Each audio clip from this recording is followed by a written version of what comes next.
I know there's a lot of talk about comfortable feeling uncomfortable. And Lee and I chatted about this. And you and I, when we did I know I ran a lot of ideas past you when we did the Alliances kind of project. And I said to you, Zax, I'm not sure. But then you were like, yeah, no, I know.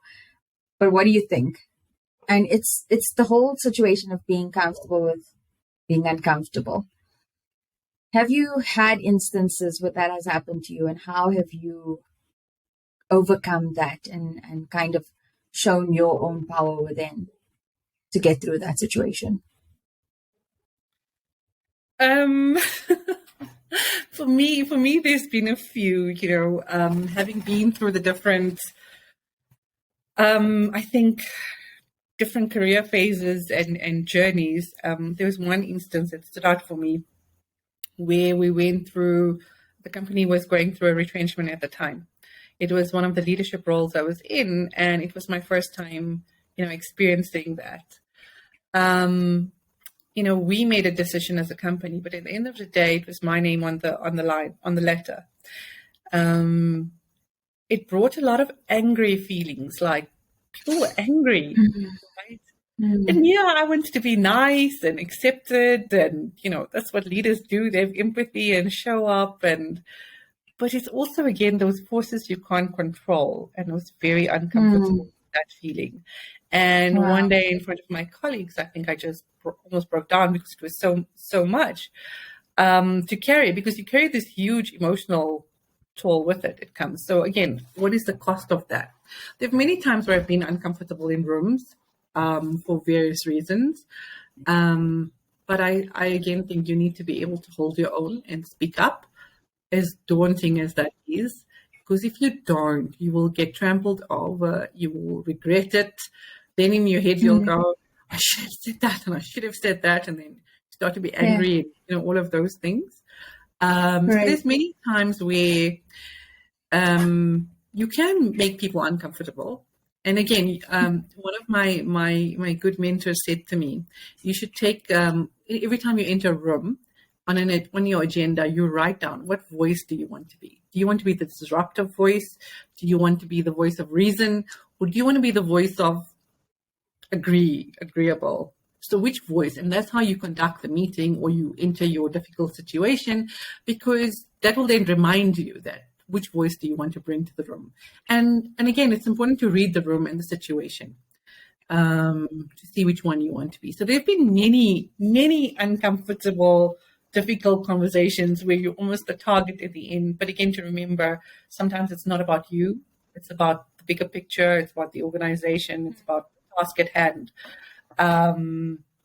But we did a fishbowl exercise at one of the companies I worked at, and it was around, why do Indian people always have food or talk about food? Because food is a sign of hospitality and welcoming people, right?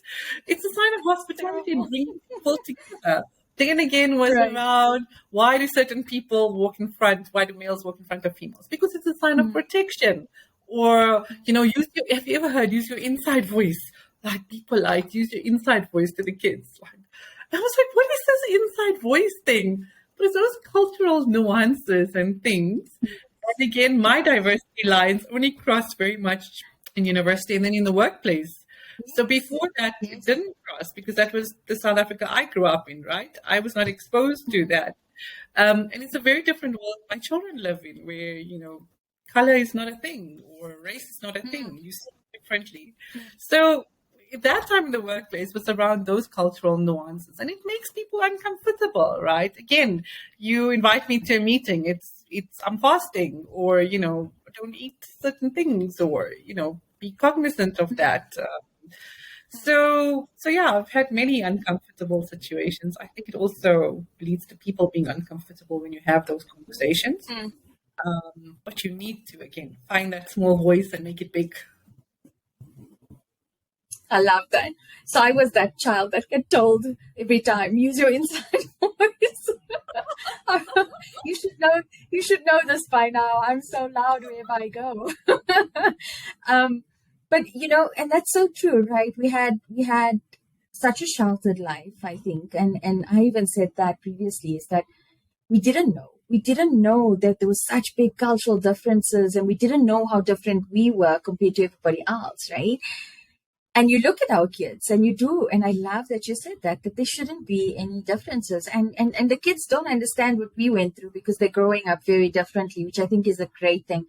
And when you go into the workplace now, you see that the younger generation don't know those differences because they grew up with everybody and they grew up with all of it. And it's us that's harboring, the inside voices and stuff.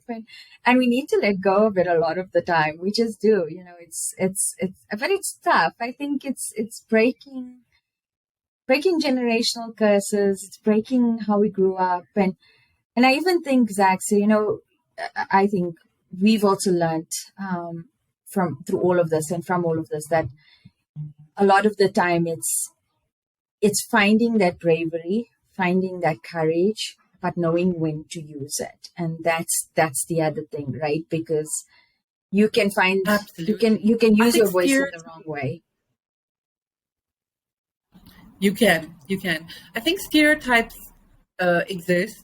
They will always exist because, that's just the way society is. I think it's to call them out.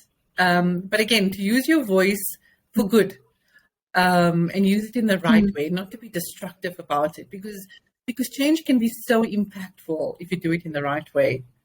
For instance, journeys to inspire. Absolutely. So, and I know we didn't touch on this at the beginning, but I'm going to say something about how you got involved with Journeys, especially, and how you became a co-founder was because, and it's so important because we need those people, right? We need those people in our lives. And I remember in my podcast, Lee kind of said, Nadia kind of, came on the call and pretty much jumped down everybody's throat to say, there's not enough females. And the thing is, it's difficult being the one to speak up first, but I'm sure it's just as difficult to stand up with the minority in the room, which you did, and you stood up and you said, "I agree." And that's also a position that we don't often take in life. For me, I think it's important to be, especially when it's something that's important to you or to me, something that resonates like this or being different, to speak up for it and to support whatever cause is happening, or support the women around you. I think I've experienced we're our own worst enemies. We often come from a place of competitiveness and not uplifting each other enough. So for me to say I resonate with it, me also, I've experienced that, me also. And that's where affinity comes in, right? That I'm not the only one experiencing this. And I think it's important that other people know that they've, multiple people are experiencing the same things in their journeys. And that there is help, but there's support for it. And being a supporter is sometimes more difficult than being the person standing up, because you could also be pulled in, and especially as an introvert,